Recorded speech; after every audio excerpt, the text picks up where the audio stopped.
ಇವತ್ತು ನಾನು ಮೀನು ಸಾರು ಮಾಡ್ತಾಯಿದ್ದೀನಿ.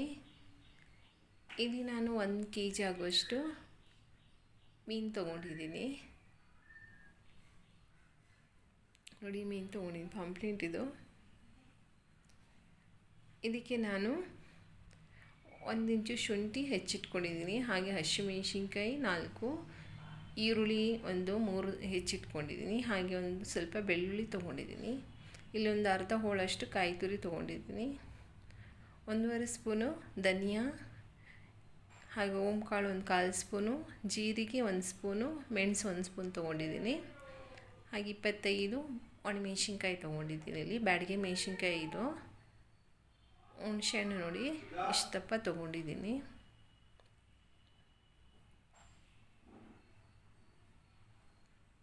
ಇಲ್ಲೊಂದು ಪಾತ್ರೆನ ಬಿಸಿಗಿಟ್ಟಿದ್ದೀನಿ. ಇದಕ್ಕೆ ನಾನು ಧನಿಯಾ ಹಾಕೋತಾ ಇದ್ದೀನಿ. ಹಾಗೆ ಜೀರಿಗೆನೂ ಇದಕ್ಕೇ ಹಾಕೋತಾ ಇದ್ದೀನಿ. ಓಂಕಾಳು ಹಾಕೋತಾ ಇದ್ದೀನಿ ಇದಕ್ಕೇ. ಇದನ್ನು ಸ್ವಲ್ಪ ಫ್ರೈ ಮಾಡ್ಕೊಳ್ಳೋಣ. ನೋಡಿ, ಇದು ಚೆನ್ನಾಗಿ ಇದನ್ನು ಸ್ವಲ್ಪ ಬ್ರೌನ್ ಆಗೋವರೆಗೂ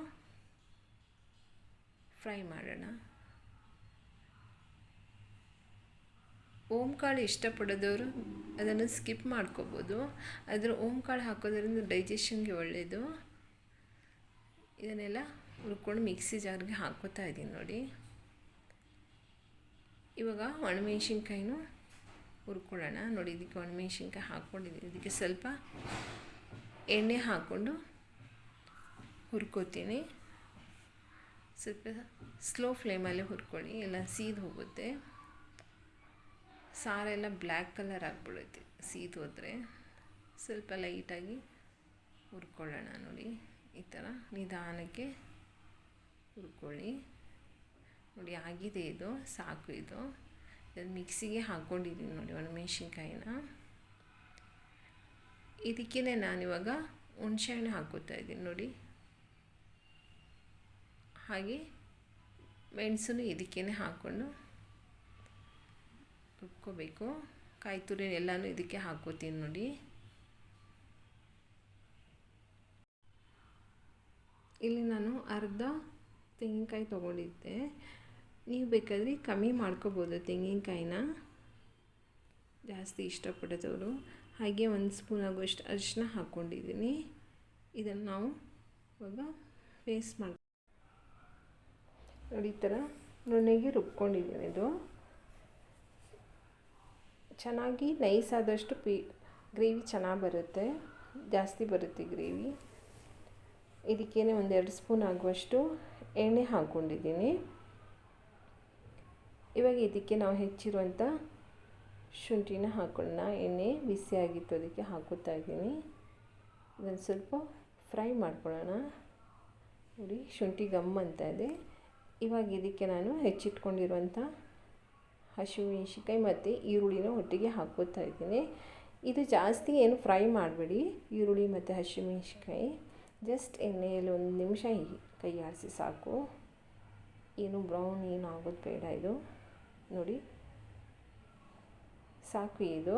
ನೋಡಿ, ಇದಕ್ಕೇ ನಾನು ರುಬ್ಬಿರುವಂಥ ಪೇಸ್ಟ್ನ ಹಾಕ್ಕೋತಾ ಇದ್ದೀನಿ. ಇದಕ್ಕೆ ಸ್ವಲ್ಪ ನೀರು ಹಾಕ್ಕೋತೀನಿ. ಇದು ಚೆನ್ನಾಗಿ ಪೇಸ್ಟ್ ಮಾಡಿರೋದ್ರಿಂದ ಗ್ರೇವಿ ಜಾಸ್ತಿ ಬರುತ್ತೆ. ನೀವು ಯಾವಾಗಲೂ ಅಷ್ಟೇ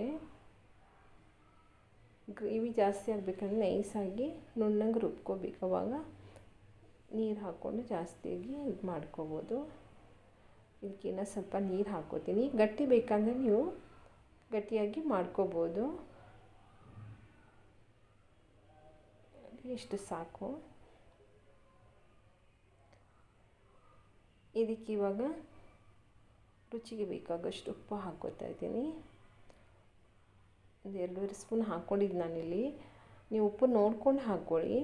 ಇಲ್ಲಿ ನಾವು ಹುಣಸೆಹಣ್ಣು ಯೂಸ್ ಮಾಡ್ಕೊಂಡಿದ್ದರಿಂದ ಉಪ್ಪು ಸ್ವಲ್ಪ ಜಾಸ್ತಿನೇ ಹಾಕ್ಕೋಬೇಕಾಗುತ್ತೆ.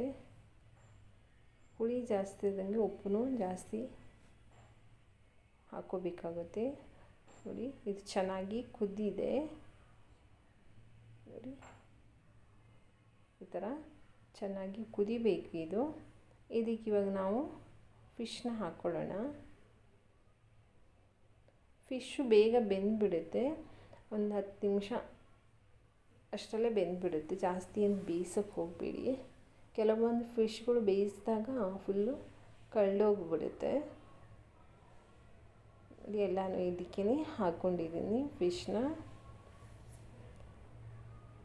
ಇದು ಕುದಿಲಿದು. ಇದನ್ನು ಸ್ವಲ್ಪ ಈ ಥರ ಬಟ್ಟೆ ಹಿಡ್ಕೊಂಡು ಈ ಥರ ತಿರುಗಿಸಿ, ಚಮಚ ಎಲ್ಲ ಹಾಕೋಕ್ಕೆ ಹೋಗಬೇಡಿ. ನೋಡಿ, ಇದು ಚೆನ್ನಾಗಿ ಕುದೀತಾ ಇದೆ. ಇದಕ್ಕೆ ನಾವಿವಾಗ ಬೆಳ್ಳುಳ್ಳಿನ ಚಚ್ಚಿಟ್ಕೊಂಡಿದ್ದೀನಿ, ಅದನ್ನು ಹಾಕೋತಾ ಇದ್ದೀನಿ. ಇದು ಒಳ್ಳೆ ಫ್ಲೇವರ್ ಕೊಡುತ್ತೆ ಇದು. ಇವಾಗ ಇದಕ್ಕೆ 1 ಸ್ಪೂನ್ ಆಗೋಷ್ಟು ತೆಂಗಿನ ಎಣ್ಣೆನ ಹಾಕೋತಾ ಇದ್ದೀನಿ. ಒಳ್ಳೆ ಟೇಸ್ಟ್ ಕೊಡುತ್ತೆ ಇದು. ನೀವು ಇದ್ದರೆ ಹಾಕ್ಕೊಳ್ಳಿ, ಇಲ್ಲಾಂದರೆ ಪರವಾಗಿಲ್ಲ. ನೋಡಿ, ಇದು ಆಗಿದೆ. ಇವಾಗ ಸಾಕು ಇದು. ಇವಾಗ ನಾನು ಗ್ಯಾಸ್ ಆಫ್ ಮಾಡ್ಕೊತೀನಿ. ನೋಡಿ, ತುಂಬ ಚೆನ್ನಾಗಿ ಬಂದಿದೆ. ನೀವು ಇದೇ ಗ್ರೇವಿನ ಯೂಸ್ ಮಾಡಿಕೊಂಡು ಬೇರೆ ಯಾವುದೋ ಫಿಶ್ ಹಾಕ್ಕೋಬೋದು.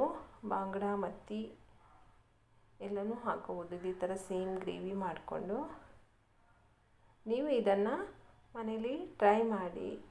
ಇಷ್ಟ ಆದರೆ ಲೈಕ್ ಮಾಡಿ, ಸಬ್ಸ್ಕ್ರೈಬ್ ಮಾಡಿ, ಶೇರ್ ಮಾಡಿ. Thank you.